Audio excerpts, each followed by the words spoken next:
D'utiliser charbon écologique pour les ménages et que le charbon écologique est moins cher. Ça ne dégage pas de la fumée, ce qui protège la ménagère. Elle peut même cuisiner en plein salon. L'entreprise Ela Écologie exerce dans le recyclage des déchets ménagers en charbon écologique. J'ai créé cette entreprise pour répondre aux problèmes des déchets ménagers qui s'accumulent dans la ville d'Njamena, en passant par plusieurs procédures, à savoir la collecte des déchets ménagers. On collecte les déchets ménagers, on les sèche au soleil, après on trie les matières plastiques et on passe à la carbonisation. Une fois carbonisés ces déchets ménagers, on les réduit en poudre, on les mélange avec un liant spécifique et on passe au compactage des briquettes écologiques.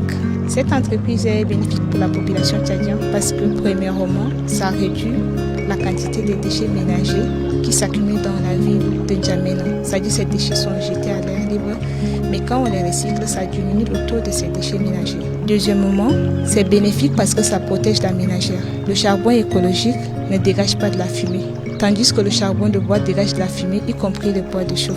Ça améliore aussi la qualité de l'air dont on respire. Parce que vu le constat, on voit que les déchets ménagers sont jetés à l'air libre. Le prix du charbon écologique est moins cher. Un sac de charbon écologique coûte 5 000 francs.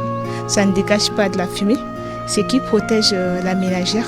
Elle peut même cuisiner en plein salon. Cela permet à l'utilisateur de faire des économies vu la cherté de notre pays. Mais souvent, la livraison se passe à domicile et il y a certains clients même qui viennent chercher sur place. 20 personnes ont été formées. Il y a 10 veuves et on a aussi ciblé des associations, des églises et également de la mosquée. Il y a un des participants qui nous a dit qu'elle a appris à recycler et à protéger l'environnement grâce à Ela Écologie. Au début, beaucoup étaient sceptiques, mais vu le résultat et l'impact sur la communauté, beaucoup sont revenus soutenir notre initiative.